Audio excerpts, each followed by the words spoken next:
طہارت کے مسائل سابقہ جمعہ میں قضائے حاجت کے آداب اس پر بات چل رہی تھی۔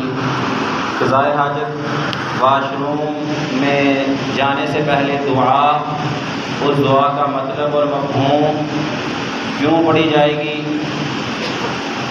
اور واش روم سے باہر آنے کی دعا اور اس کا مطلب اور مفہوم، یہ ساری بات تفصیل سے بیان کی تھی۔ اس کے بعد قضائے حاجت کے آداب میں سے ایک ادب ہے قضائے حاجت چھپ کے کرنا۔ کسی اوڑ میں، کسی دیوار کے پیچھے، کسی کپڑے کے پیچھے، کسی جھاڑی کے پیچھے چھپ کے قضائے حاجت کرنا، جس کا نبی صلی اللہ علیہ وسلم نے حکم دیا۔ صحیح بخاری صحیح مسلم کی حدیث ہے، مغیرہ بن شعبہ رضی اللہ عنہ کہتے ہیں قال علی رسول اللہ خذ العدابۃ فانطلق حتى توارى عني فقضى حاجته۔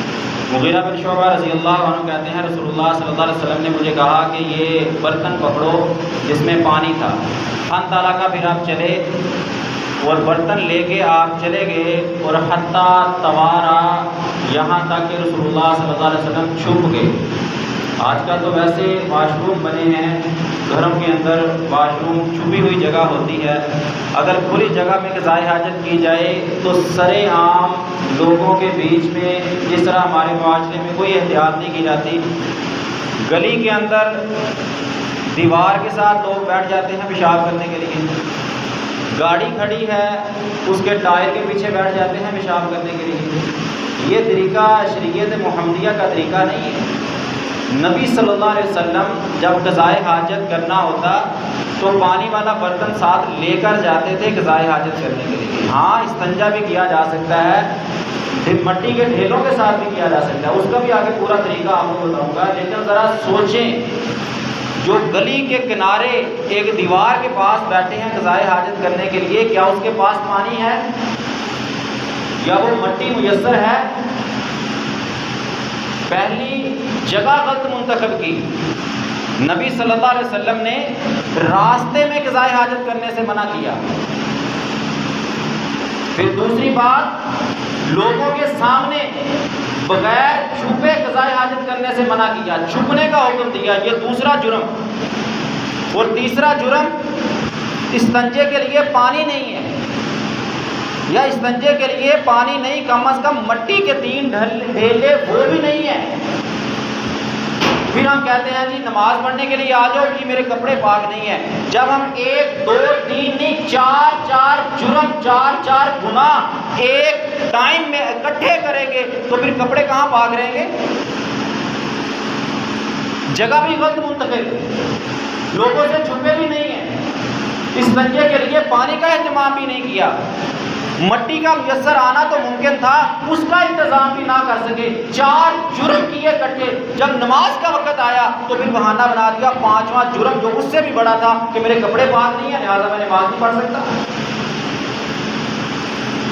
چھپنے کا حکم دیا نبی صلی اللہ علیہ وسلم نے، باقاعدہ حکم دیا۔ ابو داؤد کی حدیث ہے، ام عائشہ رضی اللہ عنہ کہتی ہیں نبی صلی اللہ علیہ وسلم نے فرمایا من اتى الغائط فليستتر، تم میں سے جو بھی قضائے حاجت کے لیے آئے وہ چھپے، خود چھپ کے دکھایا، عمل کر کے ثابت کیا، اور لوگوں کو حکم دیا امت محمدیہ کے لوگوں سنو، جب قضائے حاجت کے لیے جایا کرو تو چھپ کے قضائے حاجت کیا کرو، سرے عام راستوں میں، بازاروں میں، لوگوں کی نظروں میں بیٹھ کے قضائے حاجت مت کرو۔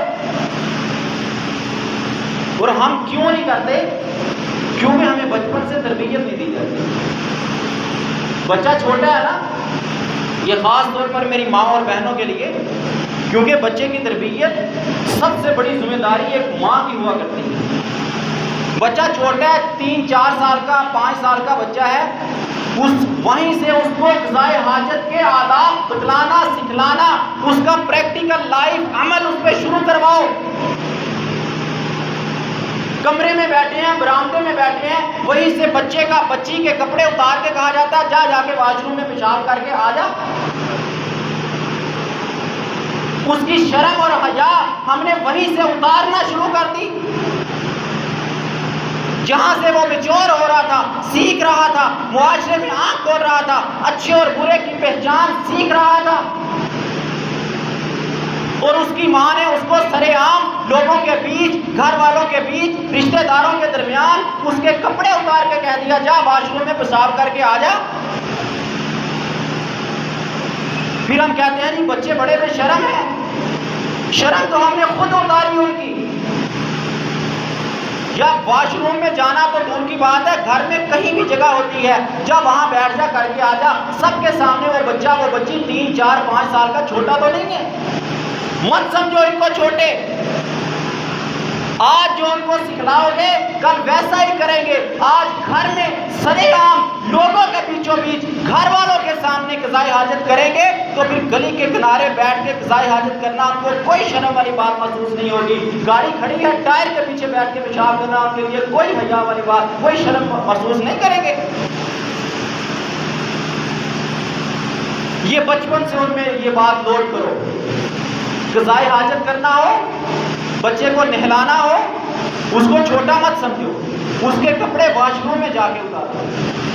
اگر قضائے حاجت کرنی ہے اس کو اس کی ماں، جس کے ساتھ بچہ سب سے زیادہ مانوس ہوتا ہے، بہن سے اتنا مانوس نہیں ہے، خالہ سے اتنا مانوس نہیں ہے، اس گھر میں رہنے والی دوسری اور تیسری عورتوں سے اتنا مانوس نہیں ہے جتنا اپنی ماں کے ساتھ مانوس ہے۔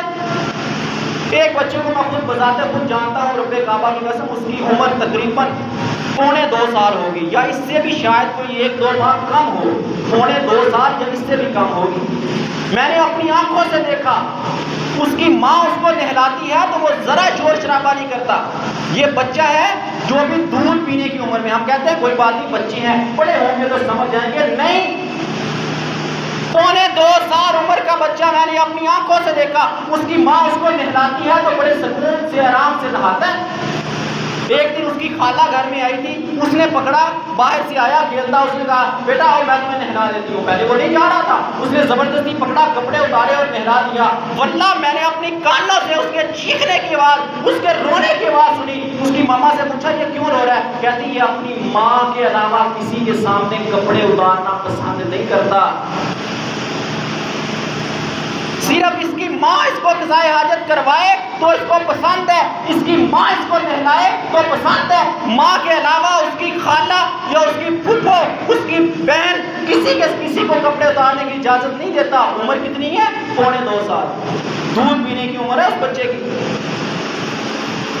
ہم خود ان میں بے حیائی ڈالتے ہیں، ان سے شرم ختم کرتے ہیں، ان کو قضائے حاجت کے آداب نہیں سکھلاتے۔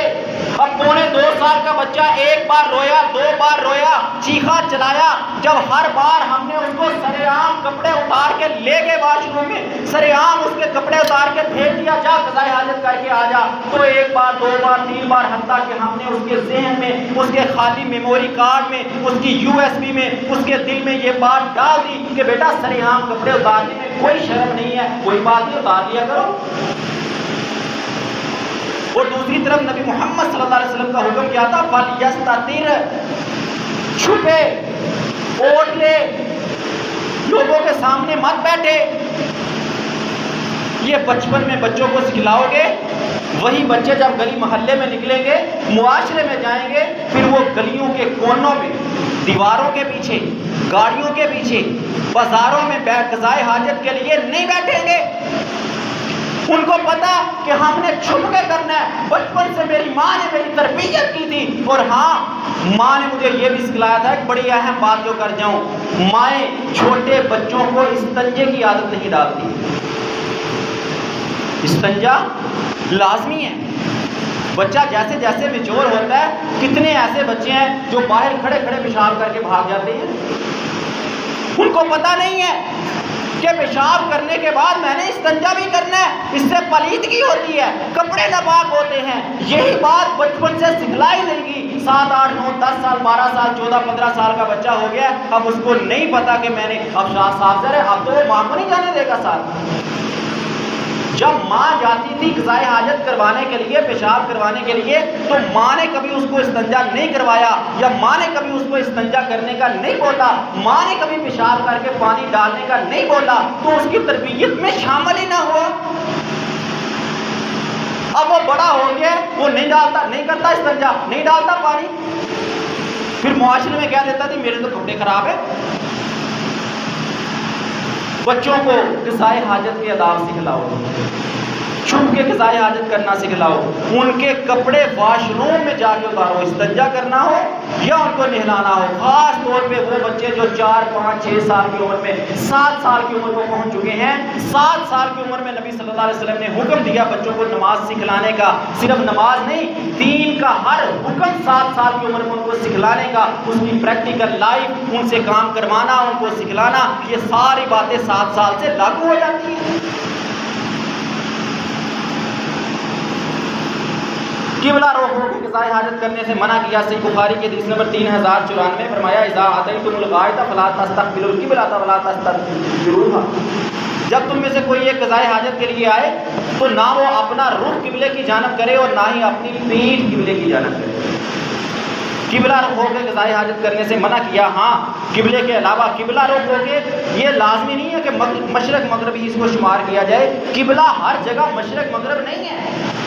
ہمارے ہاں بھی مغرب کی طرف قبلہ نہیں ہے، قبلہ 358 ڈگری پہ ہے اور مغرب 360 ڈگری پہ ہے، یہ تھوڑا فرق ہے۔ ہم کہتے ہیں مغرب کی طرف، مغرب میں قبلہ تو پاکستان میں بھی نہیں ہے، جس طرح مدینہ کے اندر قبلہ شرقاً شمالاً جنوباً تھا، شمالاً جنوباً قبلہ تھا، اسی طرح پاکستان میں ہم کہتے ہیں مغرب کی جانب نہیں، 358 ڈگری پہ یہاں سے بیت اللہ ہے۔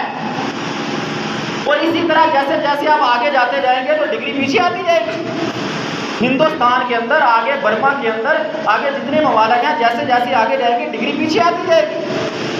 تو مشرق مغرب کہنا یہ غلط ہے، قبلہ رخ ہونا، جس ڈگری پہ قبلہ ہے اس ڈگری پہ قضائے حاجت کرنا منع ہے، نہ اس طرف آپ منہ کر سکتے ہو نہ اس طرف آپ پیٹ کر سکتے ہو، دونوں سے منع کیا۔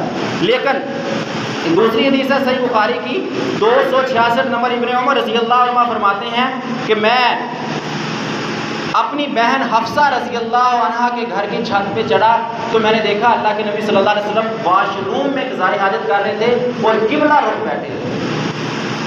چھت سے واش روم اوپن تھا تو ان کی نظر پڑ گئی تو انہوں نے دیکھ لیا۔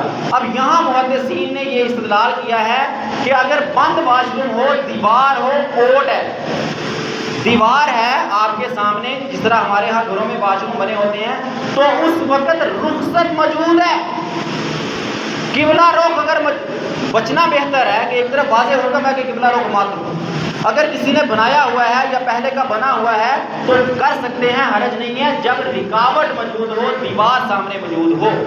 اگر اوپن جگہ میں آپ بیٹھے ہیں قضائے حاجت کرنے کے لیے تو پھر کسی صورت قبلہ رخ نہ منہ کرنے کی اجازت ہے نہ ہی پیٹ کرنے کی اجازت ہے۔ صحیح بخاری کی حدیث ہے 145 نمبر، جاء اعرابی فبال فی طائفۃ المسجد فزجرہ الناس ونہاہ رسول اللہ۔ ایک دیہاتی پینڈو عام انسان، سادہ لو انسان مسجد میں آیا اور مسجد کے کونے میں بیٹھ کے قضائے حاجت کرنے لگا، پیشاب کرنے لگا۔ صحابہ نے دیکھا تو صحابہ نے فوراً ڈانٹنے لگے، ڈانٹنا شروع کیا کہ تو یہاں کیا کر رہا ہے؟ نہاہم رسول اللہ صلی اللہ علیہ وسلم، فوراً رسول اللہ صلی اللہ علیہ وسلم نے صحابہ کو منع کر دیا کہ مت ڈانٹو اس کو۔ جب اس نے قضائے حاجت کر لی، وہ چلا گیا تو پھر نبی صلی اللہ علیہ وسلم نے اس کو بلایا اور سمجھایا کہ یہ مساجد قضائے حاجت کے لیے نہیں ہوا کرتی، یہاں نماز پڑھا کرتے ہیں، اور صحابہ کو حکم دیا کہ اس پر ایک ڈول پانی کا بہا دو، مسجد پاک ہو جائے گی۔ کئی ایک مسائل یہاں پر سمجھ آتے ہیں۔ سب سے پہلا مسئلہ کہ اگر کوئی قضائے حاجت کر رہا ہے تو اس کو ڈسٹرب مت کرو۔ ہمارے معاشرے میں کیا ہوتا ہے، خاص طور پہ مساجد میں، مراکز میں، مدارس میں اور بعض اوقات گھروں کے اندر بھی، کوئی واش روم میں گیا ہے، اس کو 5-10 منٹ زیادہ لگ گئے تو پیچھے سے دروازہ دستک پہ دستک، نکل آ بھائی، نکل آ بھائی، نکل آ بھائی۔ او بھائی، وہ اس کو کیوں ڈسٹرب کر رہے ہو؟ قضائے حاجت کرنے والے انسان کو مسجد کے اندر تھا نا، جگہ درست نہیں تھی، اس بیچارے کو پتہ نہیں تھا، مسجد پلید ہو رہی تھی، نبی صلی اللہ علیہ وسلم نے کہا مت ڈانٹو، اس کو اپنی ضرورت پوری کرنے دو۔ اور یہاں ایک بندہ واش روم میں بیٹھا ہو اپنی ضرورت پوری کرنے کے لیے، اور ہم اس کو واش روم میں ضرورت پوری کرنے نہ دیں، تو کیا یہ نبی صلی اللہ علیہ وسلم کا طریقہ ہے؟ قضائے حاجت کرنے والے انسان کو ڈسٹرب مت کرو، اس کو سکون کے ساتھ قضائے حاجت کرنے دو۔ سب سے پہلی یہ بات ثابت ہوئی۔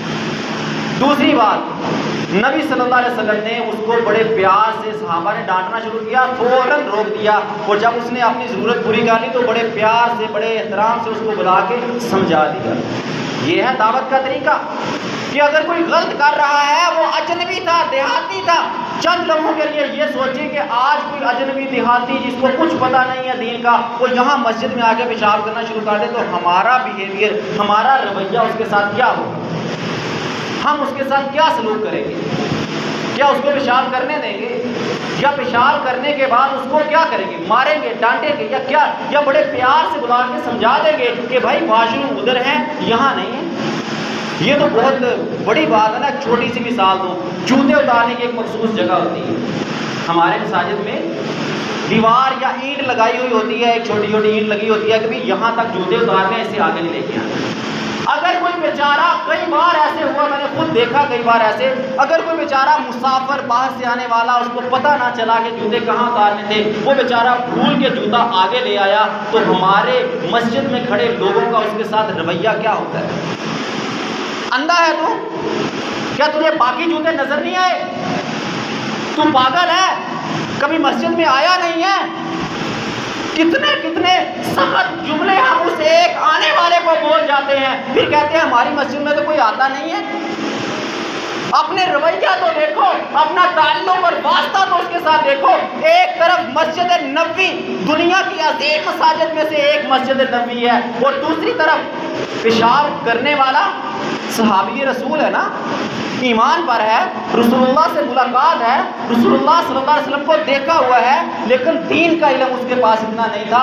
صحابی رسول پیشاب کرے مسجد نبوی میں، رسول اللہ صلی اللہ علیہ وسلم سامنے کھڑے دیکھ رہے ہوں، اس کو کچھ نہ کہیں، اس کو اپنی ضرورت پوری کرنے دیں، اور اس کے بعد بلا کے بڑے پیار سے سمجھا دیں اس کو کہ بھائی یہ پیشاب کرنے کی جگہ نہیں ہے، یہ عبادت کی جگہ ہے، پیشاب باہر کیا کرتے ہیں۔ کیا ہمارا رویہ یہ رسول اللہ صلی اللہ علیہ وسلم والا ہے؟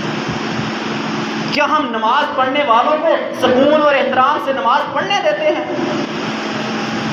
غلطی تو دور کی بات ہے، غلطی پہ ڈانٹنا، غلطی پہ کہنا تو دور کی بات ہے، ہم نہ جانے کتنے ایسے مواقع بغیر غلطی کے مسجد کے اندر لوگوں سے الجھتے رہتے ہیں۔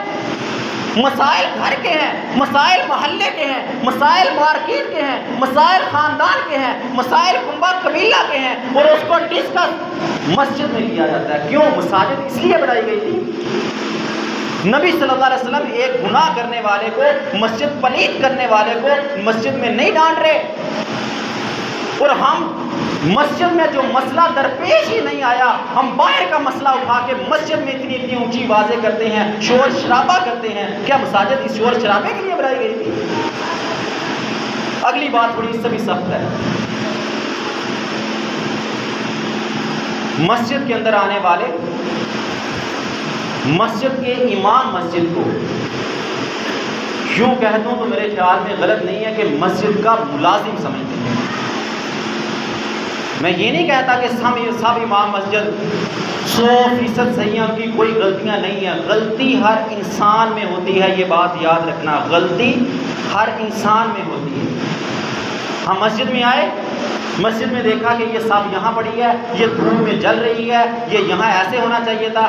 بھئی کہنے کا انداز سیکھو، کہنے کا انداز سیکھو، جس طرح نبی صلی اللہ علیہ وسلم نے اس دیہاتی کو بلا کے بڑے آرام سے پیار سے سمجھا دیا تھا، اس طرح بلاؤ، امام صاحب کو بلاؤ، مسجد کی انتظامیہ کو بلاؤ، جس کام کی ذمہ داری اس بندے کی ہے اس بندے کو بلاؤ، بھائی یہ نقصان ہو رہا ہے، یہ نہیں ہونا چاہیے، چلو اب میں اٹھا دیتا ہوں، آئندہ یہ ایسا نہ ہو، ورنہ ایک بار تم وہ کام کر دو، دوبارہ کہیں وہاں خرابی دیکھ لو تو پھر کہنا۔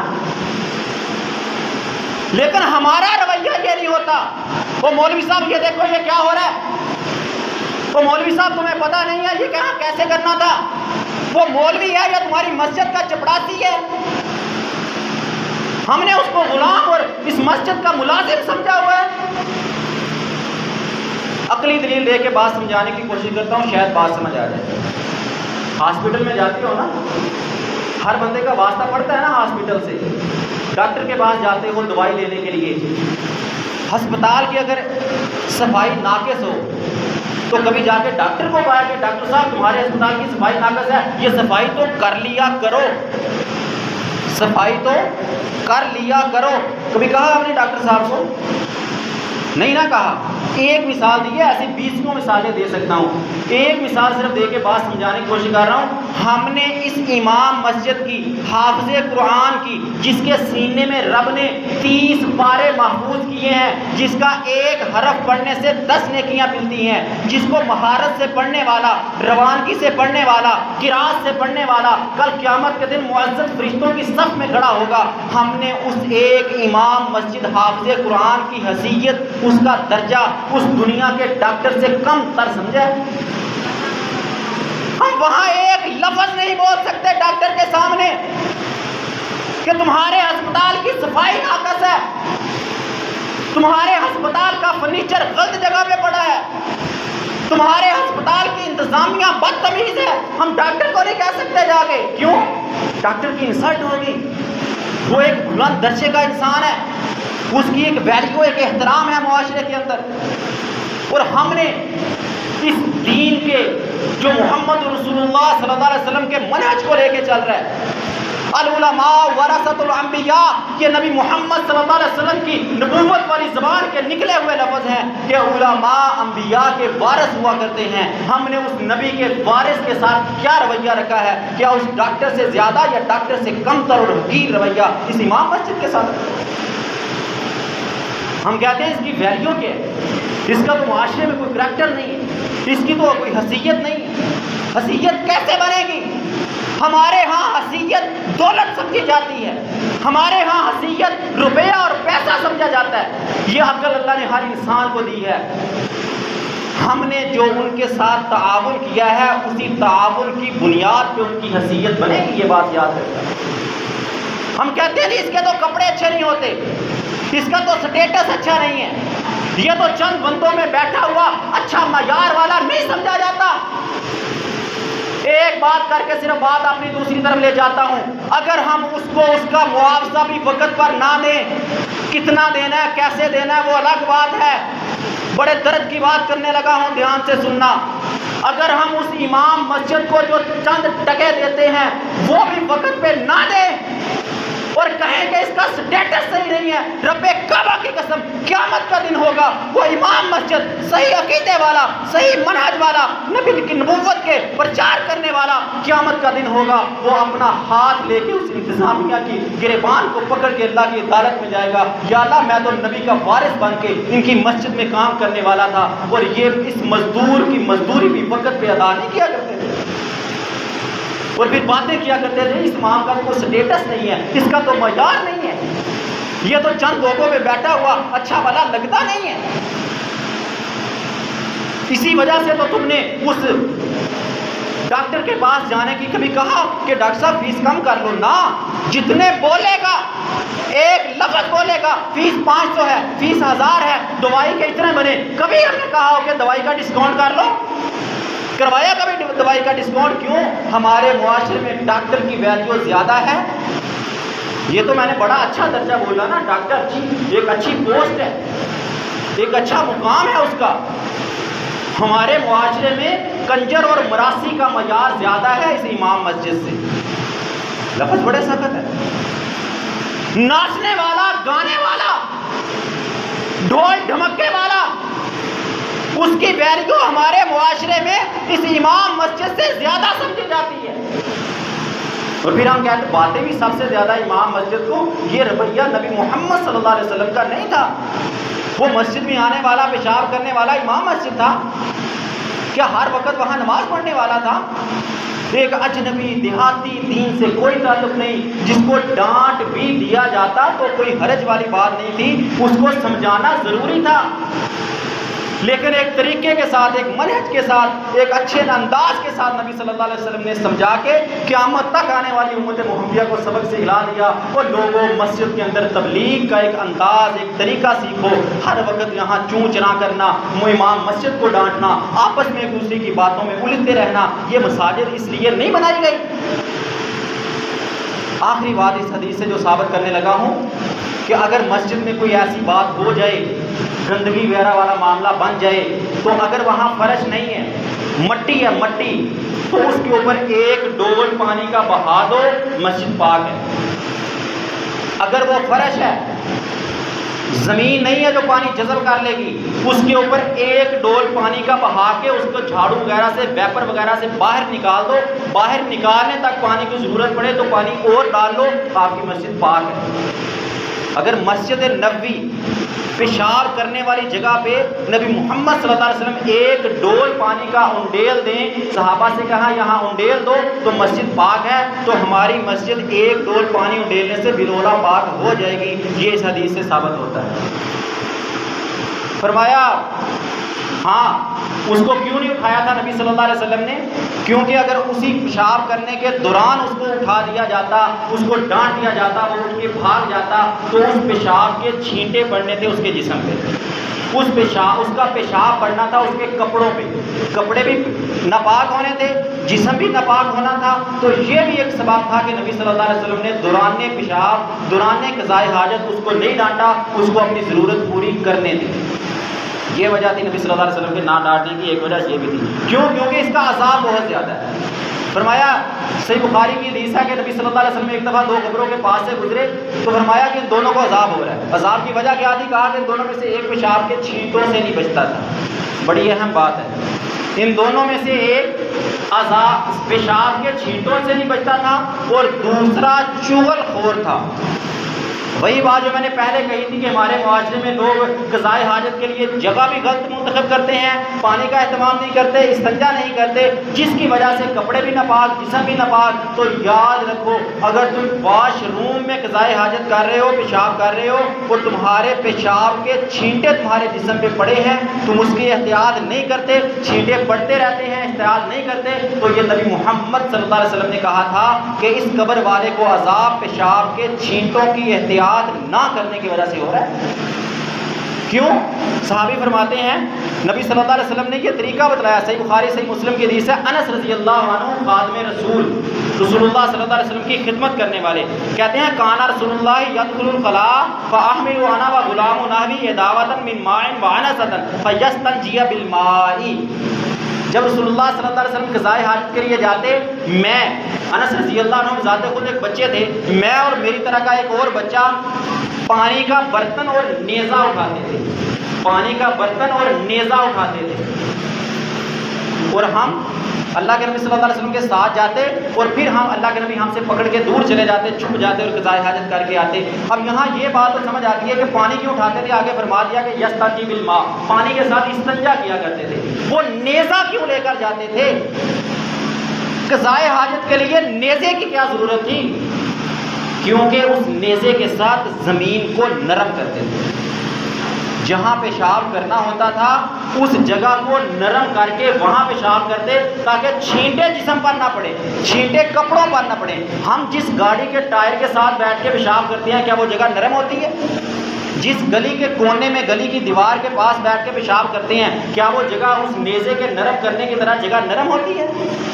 یقیناً نہیں ہوتی۔ تو پیشاب کے چھینٹوں سے بچا نہیں جا سکتا۔ اگر نہیں بچو گے تو میری بات نہیں ہے، یہ نبی محمد صلی اللہ علیہ وسلم نے کہا ہے کہ پیشاب کے چھینٹوں سے نہ بچنے والا اس کو عذاب قبر ہوگا۔ اور دوسرا بندہ کون تھا؟ چغل خور۔ چغلی کیا ہوتی ہے؟ دو بندوں کو آپس میں اس طرح جھوٹ بولنا، اس کی بات جھوٹ بول کے اس کو بتا دینا، اس کی بات جھوٹ اور الزام لگا کے اس کو بتا دینا، دونوں کو بدگمان کر کے آپس میں لڑوا دینا، یہ ہے چغلی۔ ایک بندے کی بات دوسرے تک پہنچا دینا، وہ اس طرح کا ہے، وہ اس طرح کا ہے، اس نے تیرے بارے میں یہ بولا، اس نے تیرے بارے میں یہ بولا، حالانکہ اس نے کچھ نہیں کہا، اور پھر واپس اس کے پاس آنا اور اس کو کہنا کہ وہ تو یوں کہہ رہا ہے، وہ تیرے بارے میں یہ کرتا ہے، وہ یہ کہتا ہے، دونوں کو بدگمان کر کے آپس میں لڑوا دینا، یہ چغلی ہے جو مردوں کے اندر بھی پائی جاتی ہے اور بنسبت مردوں کے عورتوں کے اندر زیادہ پائی جاتی ہے۔ چغل خور، اس کو بھی قبر کا عذاب ہوگا، اور پیشاب کے چھینٹوں سے نہ بچنے والا، اس کو بھی قبر کا عذاب ہوگا۔ دونوں بڑے سخت گناہ ہیں۔ کھڑے ہو کر پیشاب کرنا جائز نہیں ہے، لیکن صحیح بخاری کی حدیث نمبر 224، صحیح مسلم 273، اتن نبی صلی اللہ علیہ وسلم سباتۃ قوم فبال قائما، رسول اللہ صلی اللہ علیہ وسلم ایک دفعہ قوم کی روڑی پر آئے جہاں کوڑا کرکٹ پھینکا جاتا ہے، اور وہاں آپ نے کھڑے ہو کر پیشاب کیا۔ جہاں سے محدثین نے یہ نقطہ اخذ کیا ہے کہ اگر نیچے جگہ پاک نہ ہو جہاں آپ نے قضائے حاجت کرنی ہے، بعض دفعہ انسان ایسی جگہ پہ ہوتا ہے یا ایسے علاقے میں ہوتا ہے اس کو چھپنے کی جگہ نہیں ملتی، یا کوئی ایسی صاف زمین نہیں ملتی جہاں قضائے حاجت کرے، تو روڑی والی جگہ تھی، نیچے جگہ پاک نہیں تھی، پلیت جگہ تھی، تو تب آپ نے مجبوری کی صورت میں کھڑے ہو کے پیشاب کیا ہے۔ تو مجبوری کی صورت میں جائز ہے، اس کے علاوہ کھڑے ہو کر پیشاب کرنا جائز نہیں ہے۔